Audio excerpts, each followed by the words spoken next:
Olá, meu nome é Stephanie Mayumi, eu sou graduanda de farmácia na Universidade de Brasília e vou falar um pouquinho sobre o contexto que a gente está vivendo.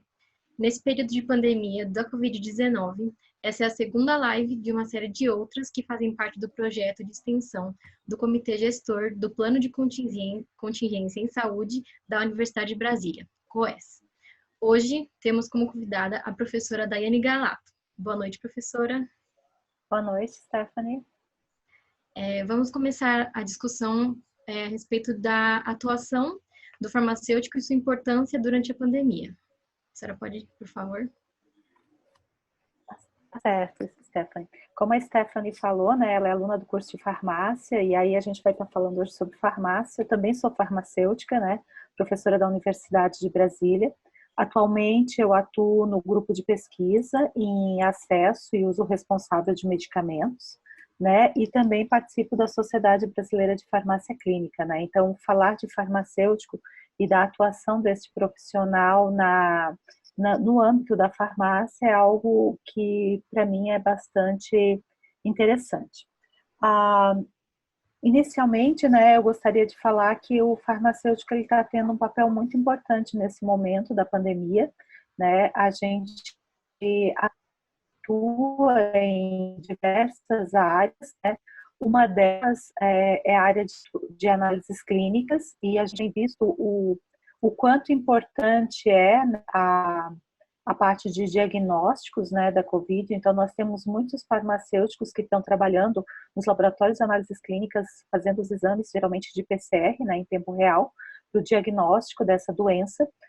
Nós temos os farmacêuticos também trabalhando em hospitais, e hoje a gente está tendo muito doentes com a Covid nos hospitais. Então, nós temos os farmacêuticos trabalhando desde a logística, ou seja, fornecimento de medicamentos, né, para os pacientes, né, em nível hospitalar. Nós temos, não sei se vocês têm acompanhado, mas nós estamos passando por situações bastante críticas nesse ambiente, em especial no fornecimento de medicamentos para a sedação desses pacientes, que eles precisam ficar sedados por causa da respiração, né, dos respiradores. Então, o farmacêutico tem trabalhado na parte logística, tem trabalhado também nos hospitais à beira-leito, né? O farmacêutico clínico tem uma atuação muito intensa, né, nas UTIs, então eles continuam trabalhando nas UTIs, no monitoramento desses pacientes, em especial do uso, né, dos medicamentos. E nós temos também esse farmacêutico trabalhando na atenção básica, né, na dispensação de medicamentos, em outras atividades. Mas eu gostaria de ressaltar que, além dessas ações que eu falei, talvez mais importante eu ainda não tenha falado, que é do farmacêutico que está na farmácia comunitária, né? Nós hoje temos uma parcela muito importante da população, né, que está com a Covid, e são pacientes, na sua maioria, que não vão procurar serviços de saúde, até porque não tem sintomas, né, que indiquem gravidade, que necessite de serviços especializados, e a gente tem esses pacientes procurados. Então, o farmacêutico que atua na farmácia comunitária, ele tem exercido um papel muito importante nessa pandemia, né? A identificação, então, dos pacientes com quadros de síndrome gripal, né? Identificação de sinais, sintomas que indicam situações de alerta, né? No manejo dos problemas desses sinais, quando eles forem mais menor, né? Que por exemplo, com medicamentos sintomáticos que sejam isentos de prescrição, e também, né, agora, mais recentemente, a gente também teve a aprovação dos testes rápidos para serem aplicados em farmácia. Também a gente vê ali, né, uma perspectiva de atuar na notificação dessa doença. A senhora comentou a respeito do teste rápido. A senhora sabe me dizer como que está sendo realizado esses testes nas farmácias? Então, ainda é muito recente, né, para a gente ter um cenário de como é essa aplicação dos testes rápidos. Em relação aos testes rápidos, tem algumas coisas que a gente precisa discutir, né? Uma delas é que hoje a gente tem uma grande quantidade de testes rápidos na farmácia. Eu acho que na sexta ou quinta-feira eu fiz um levantamento na Anvisa nós tínhamos pouco mais de 60 rápidos aprovados. Hoje, eu fiz o mesmo levantamento e a gente já tem no Brasil, né, 75 testes aprovados, testes rápidos aprovados. Nos Estados Unidos, por exemplo, lá só tem 12 aprovados. Né? No Brasil, né, analisando praticamente a mesma quantidade de testes, a gente reprovou 42. Os Estados Unidos reprovaram mais de 100. Então, a gente hoje tem uma quantidade de testes rápidos disponíveis, registrados pela Agência Nacional de Vigilância Sanitária, muito grande, né? E a gente também tem alguns estudos internacionais mostrando que alguns desses testes, eles têm uma sensibilidade de apenas em torno de 38%. O que seria isso, né? Significa que se eu testar 100 pessoas que têm a COVID, que são positivos para a COVID, o teste só vai dar positivo para 38.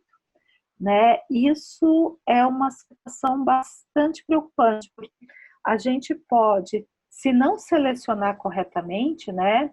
Se a gente realmente não tiver um teste rápido adequado, a gente pode estar expondo a população a uma situação que talvez seja mais arriscada do que não testar. Ou seja, é melhor, talvez, que alguém não saiba, não tenha um resultado negativo de um teste, do que tenha um resultado positivo.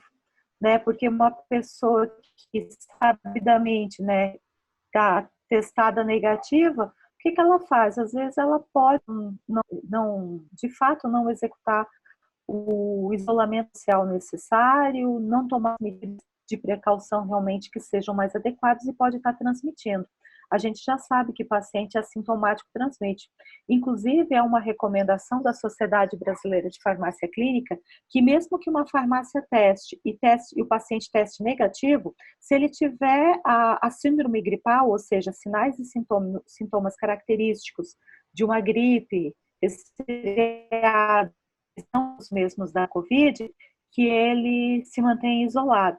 Né? Então, a gente tem hoje uma aprovação recente da Anvisa da autorização para os testes serem realizados em farmácias. Nós temos um cenário no Brasil de várias unidades federativas que as vigilâncias sanitárias locais não aceitaram, né, não permitiram a realização desses testes, mas nós temos sim algumas farmácias que estão inicializando a testar. E aí a única recomendação que se faz é que sejam esses testes de boa qualidade, porque é possível que muitos dos testes aprovados pela Agência Nacional de Vigilância Sanitária não tenham, né, realmente essa sensibilidade, especificidade adequada, né? Então, isso é muito necessário. E, além disso, não faz sentido a gente testar se a gente não puder notificar. Porque faz sentido a gente testar se a gente puder desenvolver, por exemplo, liberação de comércio, realmente estiver discutindo junto com o governo ações para aumentar o isolamento ou para reduzir o isolamento, né? Se esse paciente puder ser acompanhado, né, de fato pelo serviço de saúde, como tem sido aqueles casos notificados. Então, isso também é um gargalo que a gente ainda enfrenta, Stephanie, ou seja, as farmácias que estão fazendo os testes em algumas unidades federativas ainda não estão notificando. Parece que essa notificação está para ser aprovada agora nos próximos dias. Sim, entendo. É muito importante nesse caso, né, a atuação dos profissionais de saúde, né? E falando um pouquinho mais sobre a questão de medicamentos, né? O que a senhora pode dizer a respeito sobre o uso irracional de medicamentos como uma forma de prevenção do coronavírus? Porque virou uma...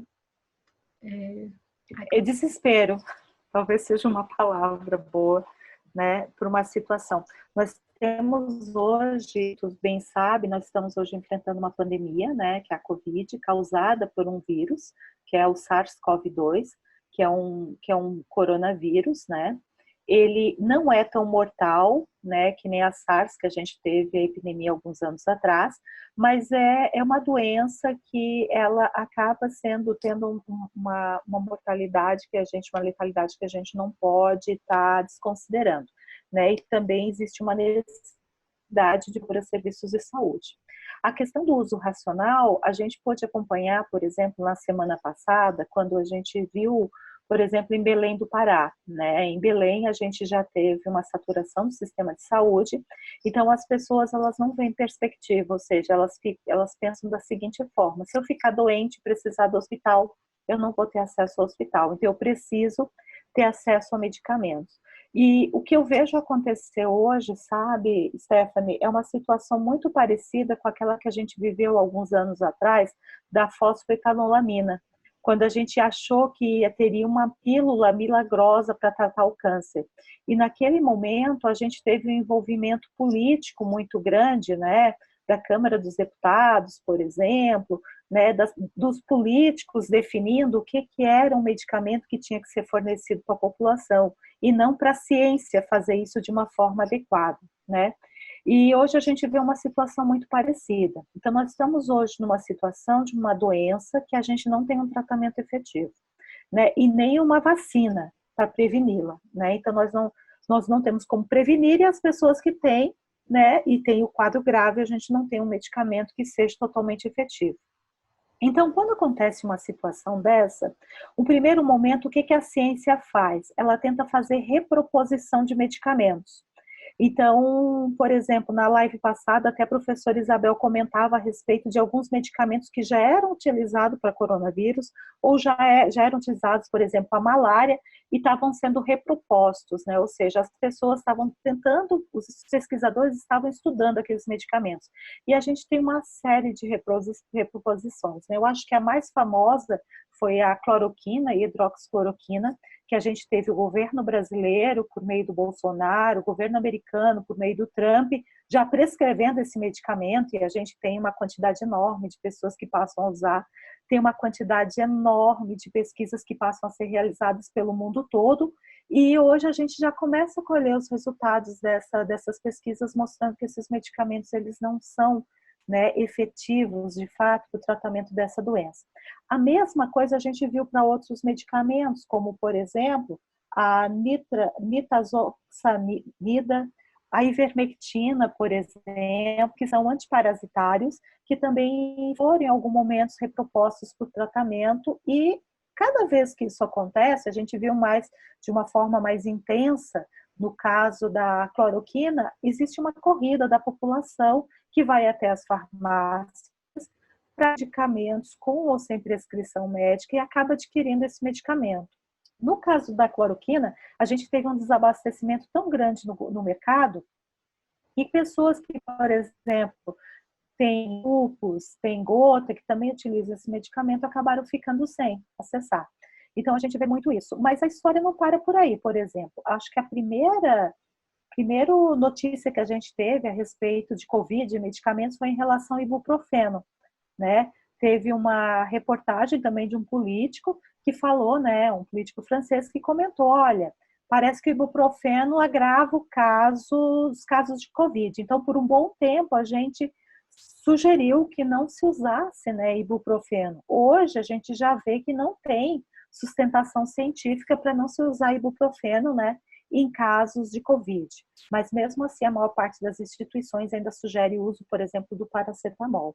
Então, isso a gente tem observado, e não só para isso. Agora, a gente teve, por exemplo, procura pela inoxaparina, né, porque se sabe que hoje, na evolução da doença, a gente tem também a questão de uma coagulação que acontece, né, e pode piorar o quadro. Então, existe, assim, vários aspectos relacionados ao uso irracional de medicamentos, né, e isso fica de uma forma muito mais acentuada quando a gente fala em termos da população ambulatorial, da população em geral, que procura as farmácias, né, achando que a solução vai ser fácil, né. Então, a gente tem realmente essa situação.